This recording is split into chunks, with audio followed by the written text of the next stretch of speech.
All right, we're gonna see if I still know how to do this.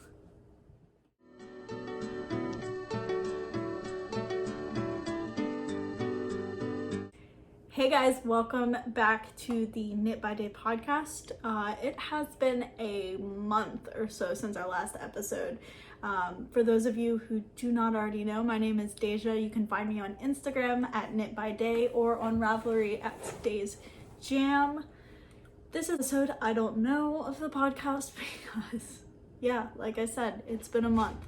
I had originally expected to come right back after my honeymoon and film an episode, and then, you know, life has a way of getting in the way of the things that you want to do.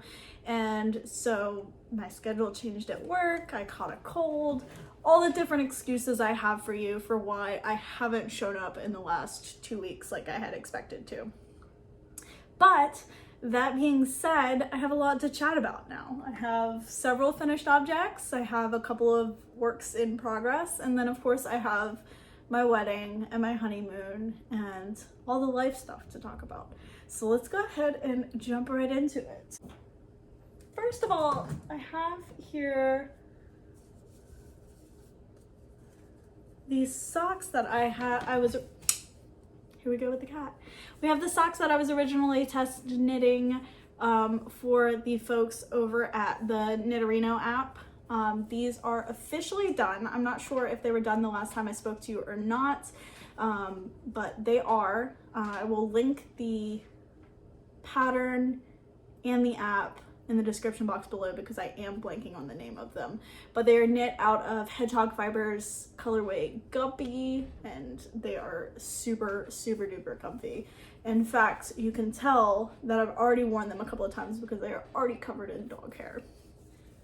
But yeah, I'll show those off. They have a cute little like slip stitch. I think it was slip stitch. It's been so long at this point, but a little slip stitch pattern going down the front. Super easy, super fun to do, and it was toe up, which I've found I actually really enjoy. The other finished object I have is the other test knit I was doing. The last time I talked about this, I know I didn't show it because it was actually a secret test knit at the time, but the pattern has since come out, and I am now welcome to show this to you. This is a design by Hygge Canyon. And it is quite large. It is called the Mountain Switchback Cowl, and this design actually comes in 4 different sizes. So I knit the largest size, the Caldana size, in fingering weight yarn. So it comes with, when you buy the pattern, you'll get 2 sizes for a typical cowl, which would be like, you know, just this part without the triangle piece.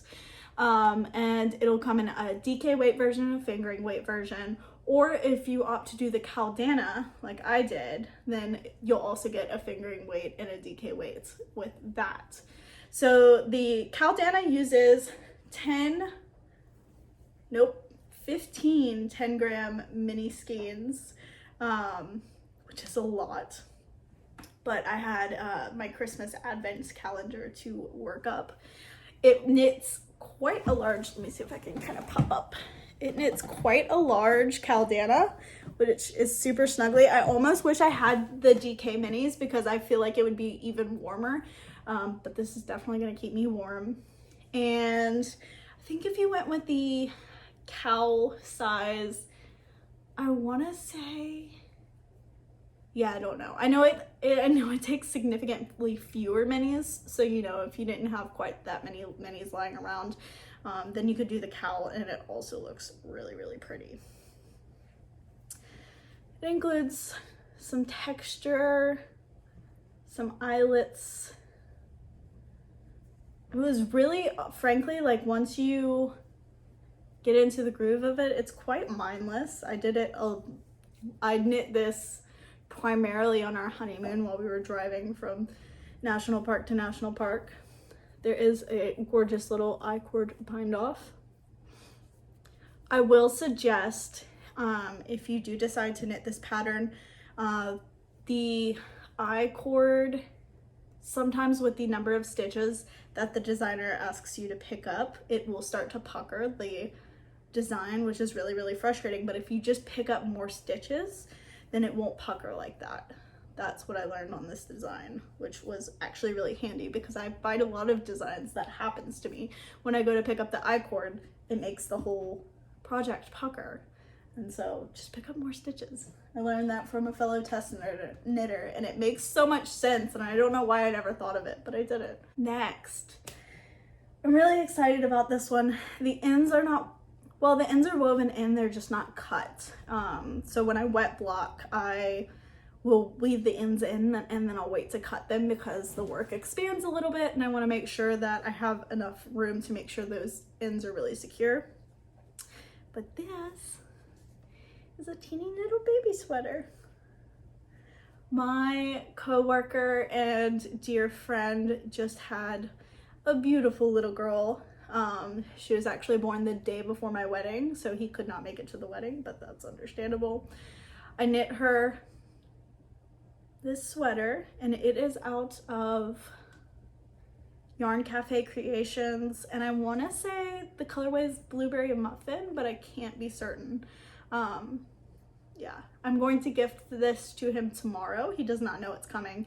I got his wife, or I knit this for the little baby, and then I got a package of sampler coffee, so like 15 different bags of coffee for him and his wife, because I know that they are going to be needing coffee with the newborn, as one does. Flying through the finished objects here. So while Christian and I were on our honeymoon, one of the first places we stopped was Monterey Bay, and we stopped at a cute little knitting shop called Monarch Knitting. First of all, Monterey is the most gorgeous place I've been to, I think. And the fact that they have a cute little knitting shop right next to a surf shop, I wish we could afford to live there because it would be the perfect place for me and Christian. But while I was there, I picked up 2 skeins of yarn. This is,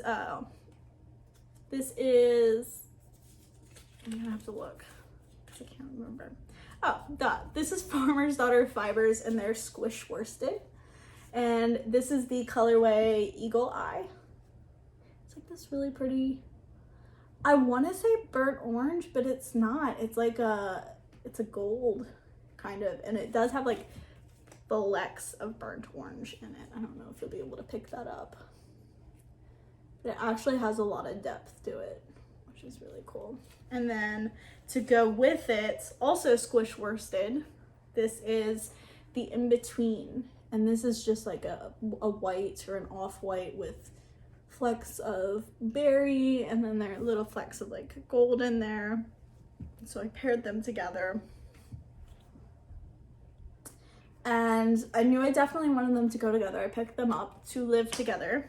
But I wasn't really sure what. I knew that a hat would fit, I knew it would be enough yarn for a hat, essentially.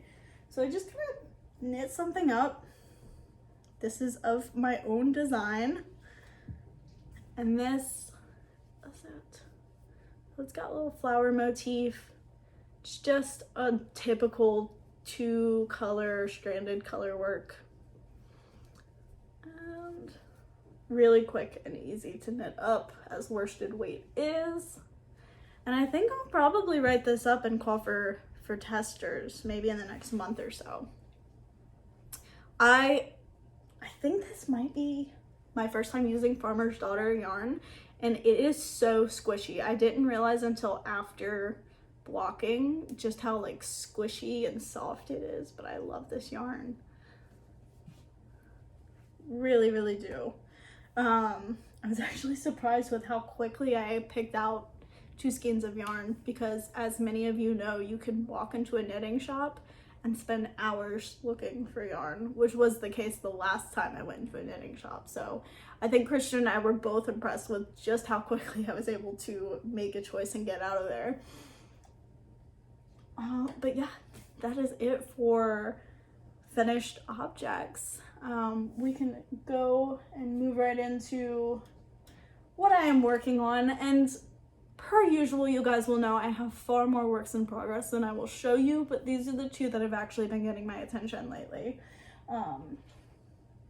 Every time I film a podcast and I'm only showing like 2 works in progresses, I'm like, oh wait, I have maybe 4 more that I should give some attention to. So I'm sure on the next episode, some of my old works in progress will be making a reappearance, because I'm already thinking about what could use my attention. All right, so you will recognize this project if you've watched the last couple of episodes. These yarns are both Magpie Fiber. I got them when I was in Asheville for my birthday. This cream color with the gorgeous specks is Ghost Town. This is off of memory, so this is pretty good. The cream color is Ghost Town, and this Hunter Green is Sand Sock. And they go really well together, I think. So I put them in a shawl together. And this, again, is one of my, just out of my head, one of my own designs. It has striping and brioche, and I'm really enjoying just kind of like making it up as I go. I think the colors play really, really well together. And actually, I just caught myself in a lie. So this is Magpie Fibers in Ghost Town, but this is someone else. I can't remember. I'll correct myself down below. But I know it's called Sand Sock. I just cannot remember who actually makes it. Oops. Anyway, I think they look great together. I'm really excited for this shawl. I'm gonna make it asymmetrical, I think, because I've never done that. And I think it could be a really cool thing to attempt. So that's where we're at. Not much progress. I think I was maybe at the second brioche section the last time we spoke about it. But it's been getting a little bit of attention here and there.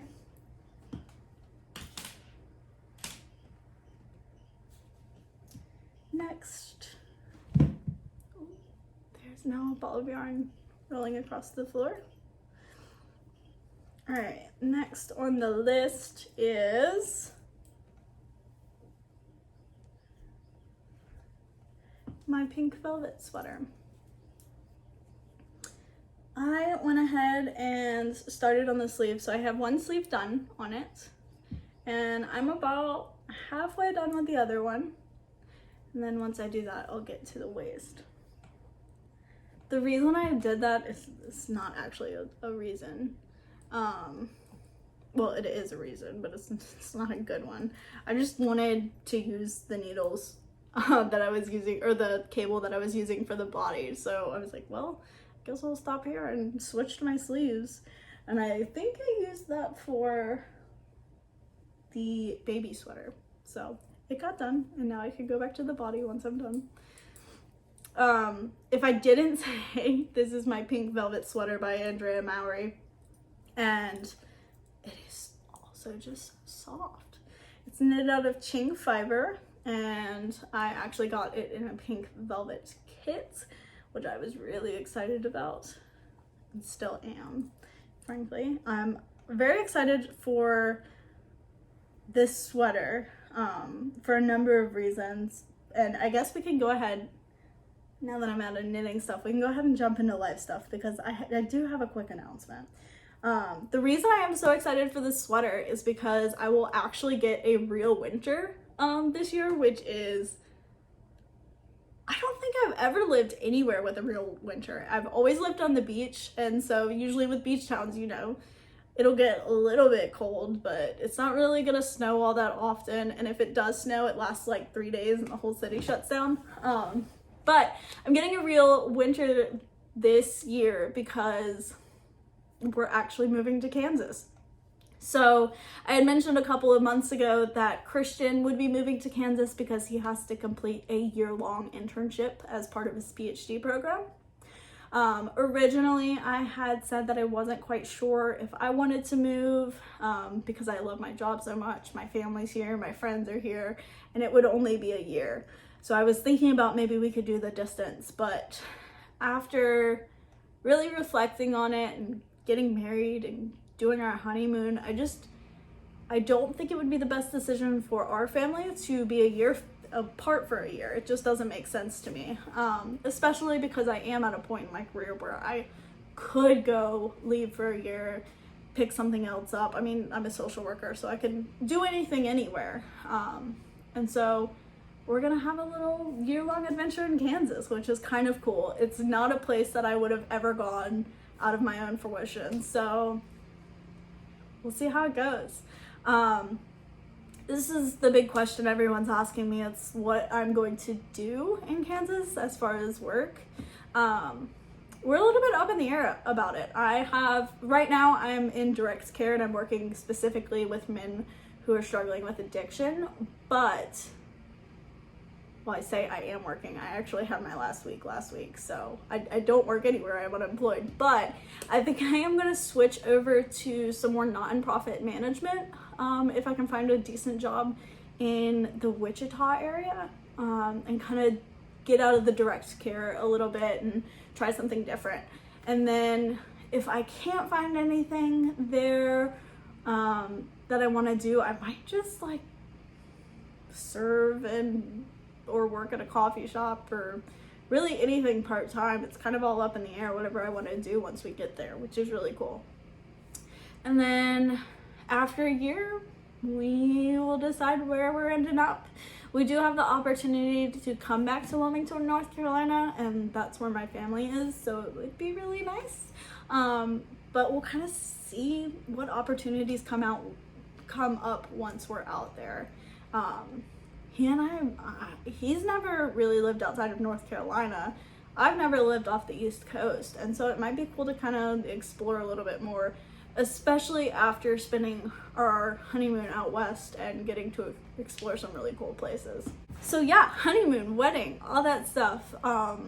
The wedding went off without a hitch. At least it felt like from my end. You know, you might talk to other people and they have different opinions, but in my opinion, it went on pretty smooth. I don't think I noticed a thing wrong. I was super happy all day. I cried most of the day with all the sweet things Christian was saying and doing. I mean, it was probably the best day of both of our lives, which is what you want in a wedding, right? So we had an incredible time, immediately left for our honeymoon. I mentioned in previous episodes that we were picking up a camper van from Escape Camper Vans, and we were going to drive/live out of the van and visit a couple of national parks out west. So we flew into San Francisco originally to pick up the van. From there, we did Monterey and Big Sur, which is actually the only state park we did, I think. And then from there, we did Sequoia, Yosemite, which might be my favorite, Zion, and the Grand Canyon. And then we ended everything at a resort in Vegas. Yeah, I say Yosemite is my favorite, and it might have been, but also the Grand Canyon was incredible, and it definitely lived up to the hype. Zion was cool. We had all these crazy cool interactions with wildlife. The deer walk right up to you. A squirrel jumped in the van one day while I was taking a nap and was like rifling through my makeup bag looking for snacks. I guess people feed them so often that they really are not afraid. They know that you have food and they will come get it, which was super funny and super entertaining. Yeah, I mean, there was a lot to be gained from every national park we went to, and Big Sur as well. I would definitely go back and visit all of those places. We did that entire tour in 10 days, which was definitely a long time to be away from home, but was not enough time to see all that those places have to offer. I'm glad that we did it the way we did because we got a little bit of a taste of everything, but now I feel like we have to go back and explore things more. Like, I think we only got to do one hike in Yosemite, which it would be really cool to do way more. Yeah, we had an awesome time. So now we will be moving to Kansas July 23rd, if not sooner. So for the next month, like I said, I'm unemployed, so I will be packing and knitting, and I recently got into painting, so I'll be doing a little bit of painting and hanging out with my family and friends before I pack up and move across the country. I'm excited and maybe a little bit nervous, not quite nervous yet, but we'll be getting there. But I think it'll be really good. I think at the end of this, I will grace you with some pictures from the honeymoon and the wedding, and yeah, that's my little life update. I have so missed sitting here and chatting with you guys. I'm really, really happy to have you back here with me, and I will try, regardless of how busy this next month is, to get back on our regular recording schedule every other week. Probably on Wednesdays, and yeah, get you some new content out there. Thank you guys so much. Have a wonderful week and happy knitting.